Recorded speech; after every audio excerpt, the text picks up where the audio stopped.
or on a smart board. But now we have it live. Everyone please give a polite round of applause for Rabbi Shimmy Weinbaum.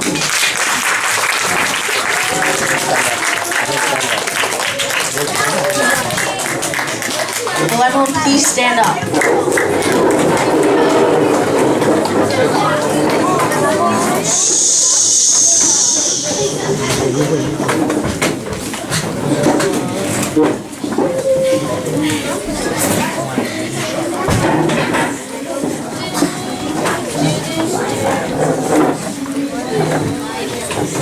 Thank you very much to the MC. Great job. Voice. Chayolim.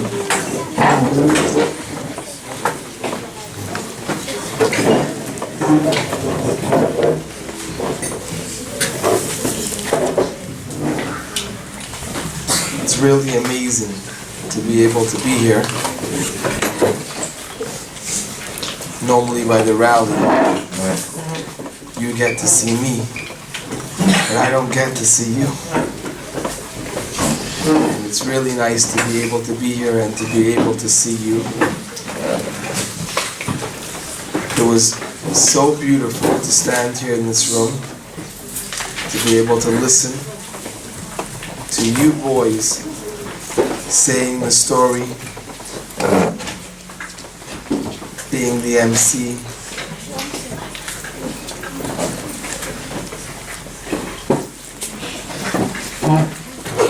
And all the wonderful things that you're doing.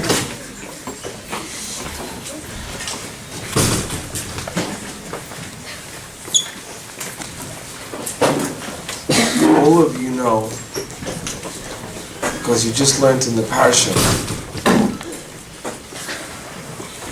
that there was a time that Moshe Rabbeinu came down to Mitzrayim, and the Eibusher told him to tell the Yidden that it's time to go out of Galus.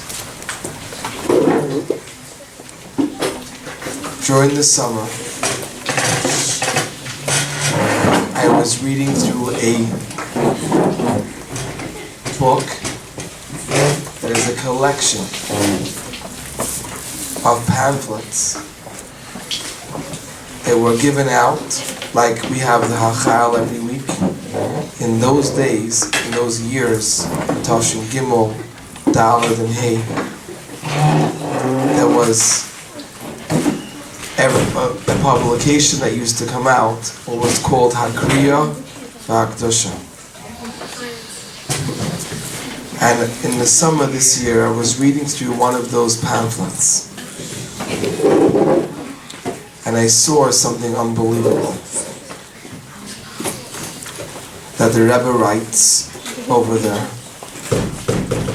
that the same way that when the Yidden were in Mitzrayim, Moshe Rabbeinu came down to Mitzrayim, and he told the Yidden that it's time to leave Mitzrayim, the Yidden didn't believe him. Very few Yidden believed that they were really going to go out.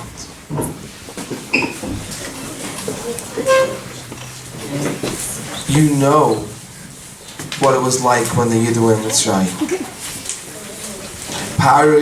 It was horrible. Pari was taking children like you, little children, or big children, and throwing them into the river, Nilus. What made it worse was Pari was taking these children and shechting them. For what? Because that's what he wanted to have a bath in their blood. What made it worse was Tatis sometimes came home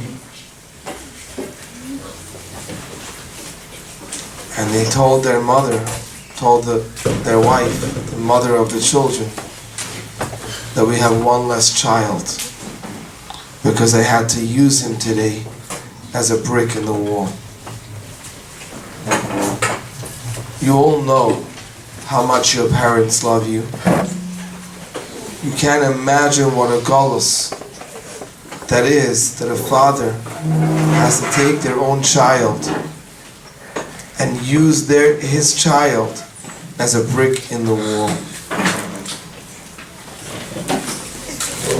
You would imagine that if Moshe Rabbeinu comes, and they were only in galus for 210 years, and tells them it's time to leave Mitzrayim, what would happen? They would all be so excited and pumped and ready to run out of Mitzrayim and trust Moshe that it's all over. But unfortunately, it was very different. V'lo shamu al Moshe. They were so stuck in their galus, they could not listen to Moshe Rabbeinu. And in this book, this little pamphlet that was given out, the Rebbe says that when Mashiach comes, it's going to be the same way.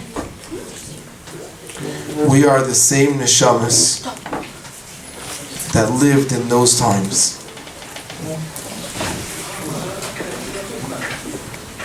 Our neshamas have come back again into this world. Same neshamas that were in Mitzrayim. But this time,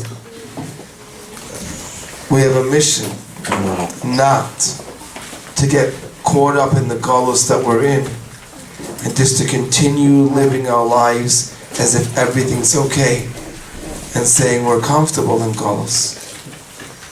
We have to bring galus to an end. And that's why Chayolim, the Rebbe started Tzivos Hashem for children. Tzivos Hashem started when the Yidden went out of Mitzrayim. You learned it in Parashas Bay. Be'etzem hayom hazeh yotzu kol Tzivos Hashem me'eretz Mitzrayim. The Rebbe started Tzivos Hashem for you children, bringing children into the army, because he said we need to bring galus to an end, and the only ones that can make that happen are you children. So Chayolim, you got a choice. We can either be like the Yidden in Mitzrayim and be stuck in our galus, or we can make the decision that we're not going to stay in galus and we're not comfortable here. And it's not okay if Mashiach doesn't come today. And it's definitely not okay if Mashiach doesn't come tomorrow or the next day.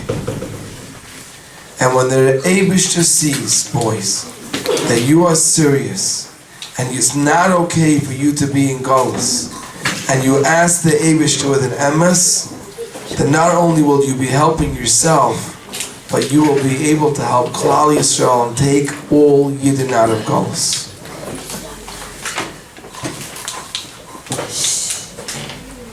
It's the missions that you're doing, Chayolim. You're learning, you're davening, you're doing Tanya Baal Peh, Mishnayos Baal Peh, having Farbrengens. You're doing amazing missions. But those are all the details for one bigger purpose. The Eibishter, the Rebbe, is relying on you to bring galus to an end, not to be comfortable. Not that you should be suffering, Chas v'Shalom. The Rebbe wants that you should have harchava begashmius. You should have plenty, everything you need begashmius and more. You should have harchava beruchnius, boys. You should have no limit of what you need. Hanid beruchnius. You should be very comfortable with everything that you need, but you shouldn't be comfortable in galus.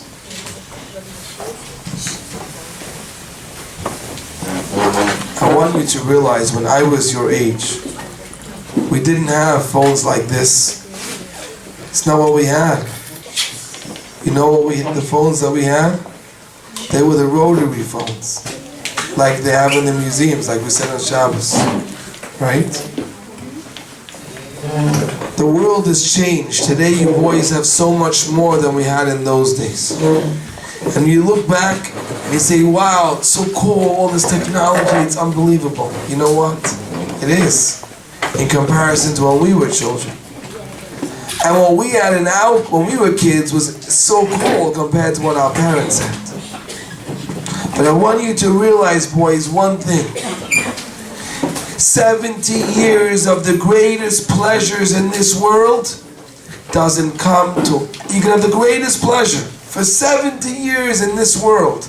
It doesn't come to one moment of Gan Eden. Could you imagine what the pleasure of Gan Eden is like?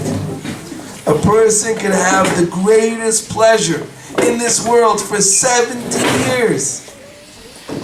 And one moment of Gan Eden is so much greater. It's the same thing the other way around. A person can suffer in this world for 70 years. It doesn't come to one moment in Gehenna. By going back to Gan Eden, if the lowest level of Gan Eden, one moment is greater than 70 years of pleasure, then what about the Oves who've been in Gan Eden for thousands of years and they've had an aliyah 3 times every day, higher and higher? Can you imagine their pleasure?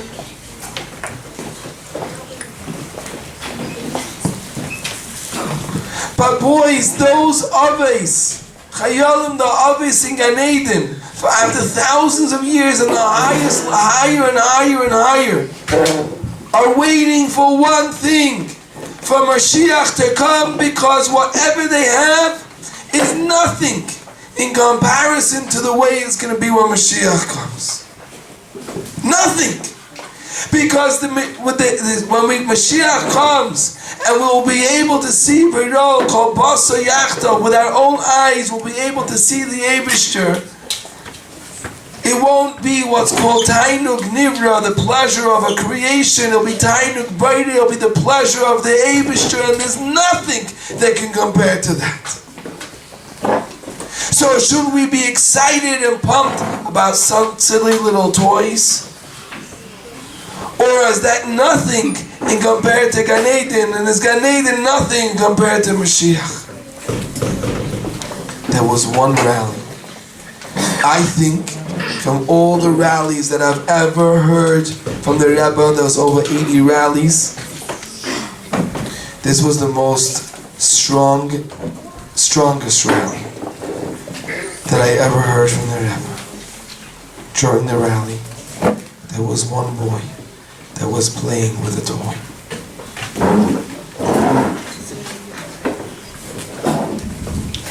The Rebbe turned to the boy. He said to him, "You came to this rally to hear from the head commander how to fight your Yetzer. But instead," the Rebbe said, "you brought the Yetzer into this rally. And you're not embarrassed. You're doing it in front of all your friends." This is what the Rebbe said. You're sitting and playing with a toy like a 3-year-old child.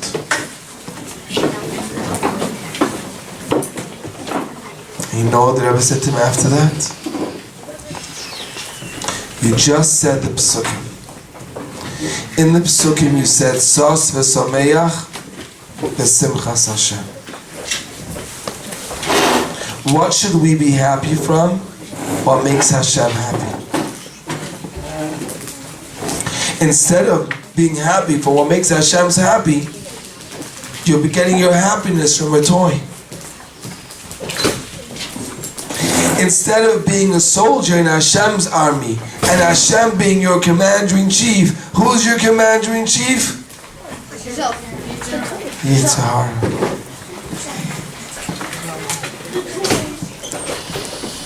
Right? The Rebbe said, we're going to greet Mashiach. How are we going to greet Mashiach? With a toy? By being a soldier of the Yitzhar. Boys, soon the whole world is going to be excited because Mashiach already came. And then everybody will know that Mashiach is here. Now you boys, as the Rebbe's Chassidim, Remember in Tisha when the Rebbe told us that it's our generation that will bring the Shechina Lamata Ba'aretz, and we have to make sure that we are the ones that will finish it off.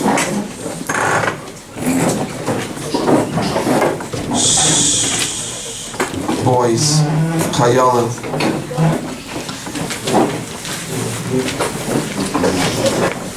Normally, I'm able to announce the promotions.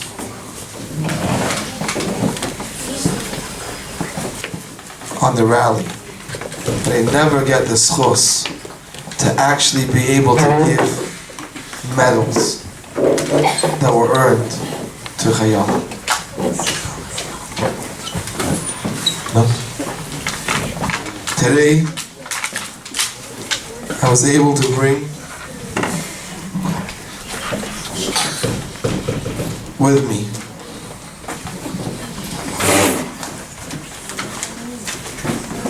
starting with 7B Rabbi Volovik's class.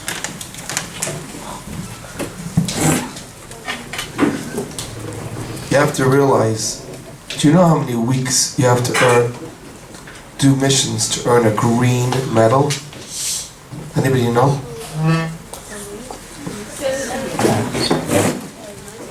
Anybody know?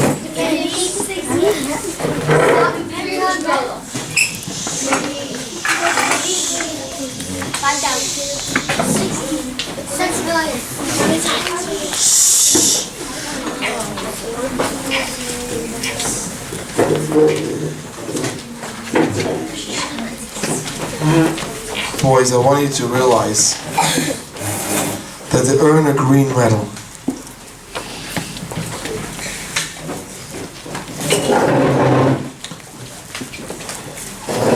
we'll do the math together.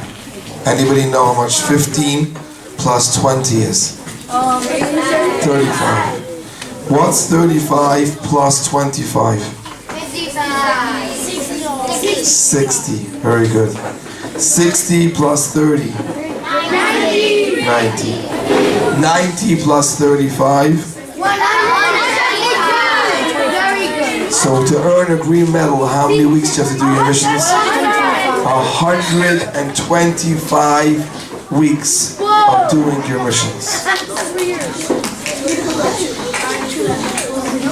I want to call up Levi Korf and Shmulik Volovic for a green medal. Well done. Amazing song. Keep up the great work. Shukayach. Unbelievable.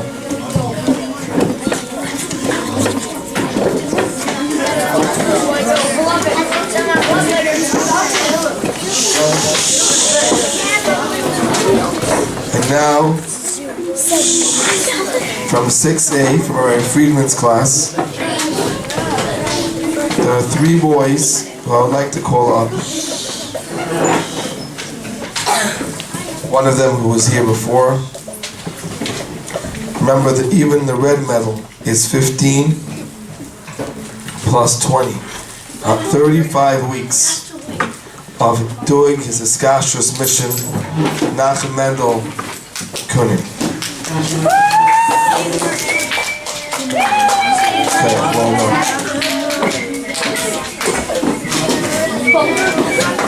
Now for an orange medal, 15 plus 20 we said was 35, plus 25, 60 weeks of Avei Sabanim, Fall Menachem Nachum. Wow.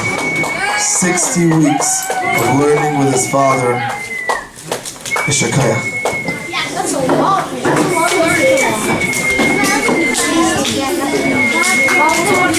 And now, this time, there's 3 orange medals for Avei Sabanim, Tefillah, and Chitas. 60 weeks. Menachem Kram. Amen.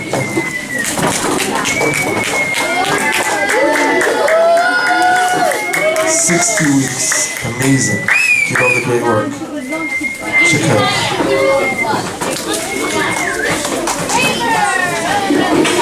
And now,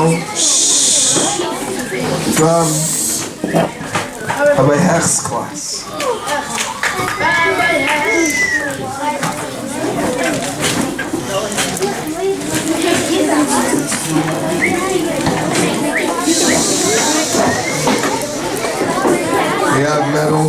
Wow, boys, this is amazing. Because the green medal is, we said before, how many weeks is green? 125 plus 40? 165. A blue medal. How does everybody know? He said he needs a blue medal. For Yecheskel Pinson, a blue medal and an orange pickup. In first grade, he's already earned a blue medal. It's amazing. Very, very good. Two more boys from the S class. 35 weeks of Tefillah Elio Dahan. First Lieutenant Elio Dahan. And 60 weeks of Yom Pagra, Kobe Lipsker.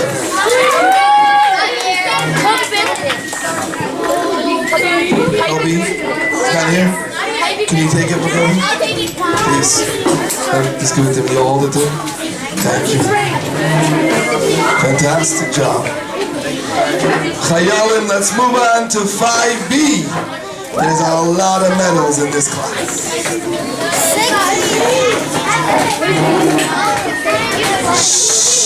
As soon as it's quiet.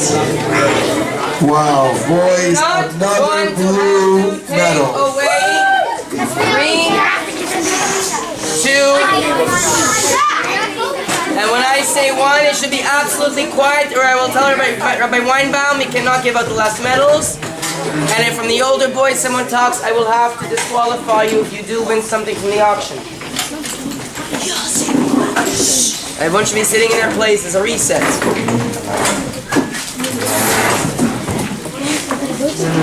Rabbi Weinbaum has one more class left, and then we're going to finish off the program. Get the Zayks last to daven Mincha. This is what you call a bag full of medals. Orange Tillin, orange Nigunim, orange Balachta Bedrachav, yellow Mifsayin, green Yom Pagra, and orange Cheshbon and Nefesh. This is what you call a massive round of applause for Levi Yiftach. But he still deserves it. Amazing. And here, another tile.